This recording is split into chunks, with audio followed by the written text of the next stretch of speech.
नमस्कार मित्रों, आज हम पढ़ रहे हैं पद्माकर के प्रसिद्ध कवित्त। आप देख रहे हैं अपना channel CBSE Hindi with Mathura Das. आज हम पढ़ रहे हैं कक्षा 11 की हिंदी की पाठ्य पुस्तक अंतरा भाग 1 का काव्य खंड, जिसका पाठ है 4 पद्माकर। इसमें हम 3 कवित्त पढ़ेंगे इनके। ओरे भांति कुंजन के कुल के गल के गोप और भौरन को कुंजन बिहार। देखते हैं कवि का परिचय। पद्माकर का जन्म उत्तर प्रदेश के बांदा जिले में सन 1733 ईस्वी में हुआ था। इनके पिता का नाम श्री मोहनलाल भट्ट था। इनके पिता व पूर्वज कवि थे, इसलिए इनके वंश का नाम कवीश्वर पड़ा। रीतिकाल के कवियों में पद्माकर का स्थान महत्वपूर्ण है। यह अपने जीवन काल में अनेक राज दरबारों में रहे। बूंदी दरबार की ओर से इन्हें विशेष सम्मान व आदि मिला। पन्ना के महाराज ने इन्हें बहुत से गांव दिए, जबकि जयपुर नरेश ने इन्हें कविराज शिरोमणि की उपाधि दी और साथ एक बड़ी जागीर भी दी। इनकी रचनाएं हैं पद्मावरण, जगत विनोद, गंगा लहरी, राम रसायन, हिम्मत बहादुर बिरुदावली, प्रताप सिंह बिरुदावली, प्रबोध पचासा। साहित्यिक योगदान देखते हैं। पद्माकर ने अधिकतर रचनाओं में प्रेम और सौंदर्य का सजीव चित्रण किया है। इनके ऋतु वर्णन में भी जीवंतता और चित्रात्मकता के दर्शन होते हैं। पद्माकर ने ब्रजभाषा का प्रयोग किया, जिसमें अलंकारों की विविधता थी। गतिमयता और प्रवाह पूर्णता की दृष्टि से सवैया और कवित्त पर जैसा अधिकार पद्माकर का था, वैसा अन्य किसी कवि का दिखाई नहीं देता। भाषा पर आपका अद्भुत अधिकार था। देखते हैं आज का पाठ। इस पाठ में पद्माकर के तीन कवित्त लिए गए हैं। पहला कवित्त है। पहले पद में प्राकृतिक सौंदर्य का वर्णन किया गया है। प्रकृति का संबंध विभिन्न रत्नों से है। बसंत इन रत्नों का राजा है। बसंत के आगमन पर मनुष्य, प्रकृति और पक्षियों के संसार पर सौंदर्य संबंधी परिवर्तन आते हैं, उसका चित्रण किया गया है। दूसरा, इस पद में पद्माकर जी ने होली के अवसर की धूम मस्ती और छेड़छाड़ का वर्णन किया है। गोपी और उसकी सखी इसके प्रमुख पात्र हैं। रंग गुलाल खेलते खेलते गोपी किस प्रकार कृष्ण को अपना हृदय दे चुकी हैं, इसका सुंदर वर्णन किया गया है। तीसरा कवित्त। इस पद में कवि ने वर्षा ऋतु के सौंदर्य को भंवरे की गुंजन, मोरों के शोर और सावन के झूलों में देखा है। मेघ के बरसने में कवि प्रेम को बरसते देखता है। देखते हैं पहला पद।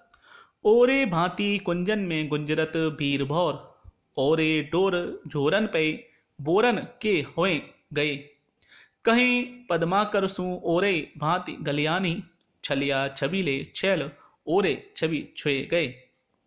ओरे भांति बिहग समाज में आवाज होती, ऐसे ऋतुराज के न आज दिन द्वे गए। ओरे रस ओरई रीति, ओरई राग, ओरई रंग, ओरई तन, ओरई मन, ओरई बन हवे गए। प्रसंग देखते हैं। हमारी पाठ्य पुस्तक पद्माकर पाठ से उद्धृत है। इसके रचयिता रीतिकालीन कवि पद्माकर जी हैं। इसमें वसंत ऋतु का आगमन और उससे प्रकृति में आए सौंदर्य का वर्णन किया गया है। व्याख्या देखते हैं। ऋतुओं के राजा बसंत के आगमन से प्रकृति की शोभा में सुंदरता बढ़ गई है। सारी की सारी प्रकृति राग, रंग और रस से पूरित हो उठे हैं।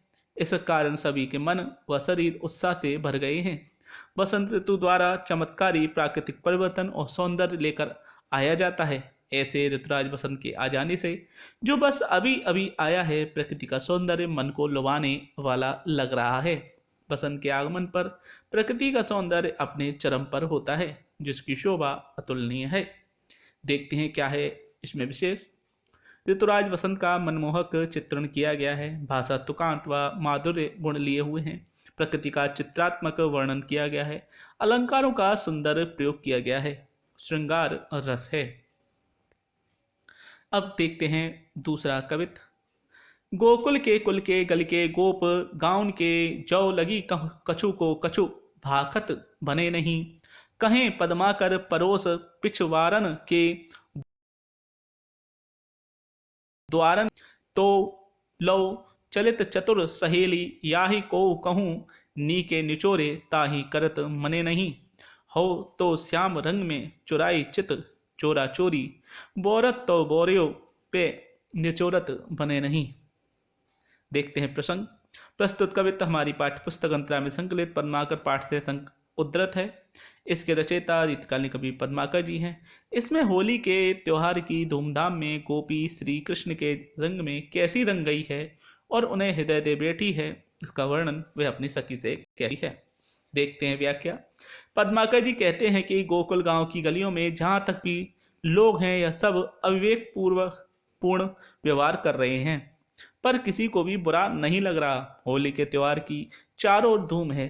पड़ोस के पिछवाड़े में सब एक दरवाजे से दूसरे दरवाजे तक दौड़ रहे हैं, लेकिन कोई किसी के गुण अवगुण नहीं देखता। ऐसे में गोपी बताती है कि दूसरी गोपी अपने रंग से भीगे वस्त्रों को अभी निचोड़ भी नहीं पाई थी कि उसकी सखी गोपी ने रंग डालकर उसे फिर भिगो दिया। उसे कोई रोक नहीं रहा। इस पर रंग में भीगी गोपी कहती है कि मैं तो चोरी चोरी श्याम के रंग में ही रंग गई हूँ, अर्थात वे श्याम से प्रेम करने लगी हैं। उसका तन और मन श्याम के रंग में रंग चुका है। अब इस श्याम रंग में रंग जाने के बाद वह उससे मुक्त नहीं होना चाहती, इसलिए श्याम रंग में भी ये कपड़े निचोड़ना भी नहीं चाहती। देखते हैं क्या है विशेष। श्याम अर्थात श्री कृष्ण और श्याम अर्थात काला रंग में श्लेष अलंकार है। श्याम रंग में अर्थात काले रंग, श्याम का अर्थ कृष्ण भी होता है और काला भी होता है। काले रंग में कोई भी रंग डाल दें फिर उस पर कोई रंग चढ़ता नहीं, सब कुछ काला ही हो जाता है, इसलिए उस पर श्री कृष्ण रूपी रंग चढ़ चुका है। जिस पर कुछ कोई भी रंग डालें तो वह उन पर नहीं चढ़ सकता, यह वह कहना चाहती हैं। होली के त्यौहार का मनोहारी दृश्य दिखाया गया है। गोपी और श्री कृष्ण के प्रेम की पराकाष्ठा दिखाई है। ब्रज भाषा का सुंदर प्रयोग किया गया है। संयोग श्रृंगार रस का वर्णन हुआ है। देखते हैं तीसरा और अंतिम पद। भौरन को गुंजन बिहार बन कुंजन में, मंजुल मलारन को गावनो लगत है। कहें पद्माकर गुमानहु ते मानहु ते, प्राणहु ते प्यारो मन भावनो लगत है। मोरन को सोर घन घोर चहु ओरन, हिंडोरन को वृंद छवि छावनो लगत है। ने सर सावन में मेह बर सावन में झूलबो सुहावनो लगत है। प्रसंग देखते हैं। कवि तुम्हारी पाठ्यपुस्तक अंतरा में संकलित पद्माकर पाठ से उद्धृत है। इसके रचयिता रीतकालीन कवि पद्माकर जी हैं। इसमें सावन की ऋतु के सौंदर्य को दिखाया गया है। देखते हैं व्याख्या। वर्षा ऋतु में सावन का आगमन होता है। राग मलार का गायन गायक वर्षा ऋतु के आगमन के लिए करते हैं। सावन की इस ऋतु में बाग बगीचों में भौरों गूंजने लगती है। उनकी यह ध्वनि मल्हार राग की तरह ही हमें आनंदित करती है। वर्षा ऋतु तो मिलन की ऋतु है। ऐसे में प्राणों से भी प्यारे मनभावन प्रियतम के रूठने पर यदि उसे मनाना भी पड़े तो अच्छा लगता है। सावन में चारों ओर मोरों की मधुर ध्वनि सुनाई देती है। सावन में जैसे प्रेम बरसता है, वर्षा की रिमझिम फुहार प्रेम रस की भांति ही बरसती हुई लगती है। इस मधुर ऋतु में झूला झूलना मन को बहुत आनंदित करता है। देखते हैं क्या है इनमें विशेष। मधुमास सावन का सौंदर्य देखने को मिलता है। सावन की ऋतु में नायिका का मन किस तरह आनंदित हो रहा है। भौरों के गूंजने, झूलों के झूलने को सावन के आगमन से जोड़ा गया है।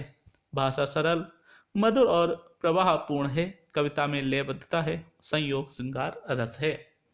तो यह था आज का पाठ पद्माकर के कवित्व।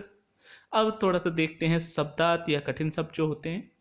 औरव माने और ही प्रकार का, कुंजन माने झाड़ियों में या वन में, भीर भौर माने भौरों का समूह, छबीले छेल माने सुंदर नवयुवक, भाकत भनई नहीं कहा नहीं जा सकता या वर्णन नहीं किया जा सकता, बोरत माने डुबोना, निचोरे माने निचोड़ना, मंजुल माने सुंदर, मलारन माने मल्हार राग और हिंडोरन अर्थात झूला।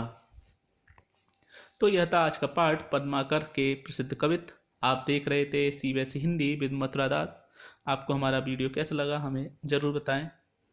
फिर मिलते हैं अगले वीडियो के साथ। नमस्कार।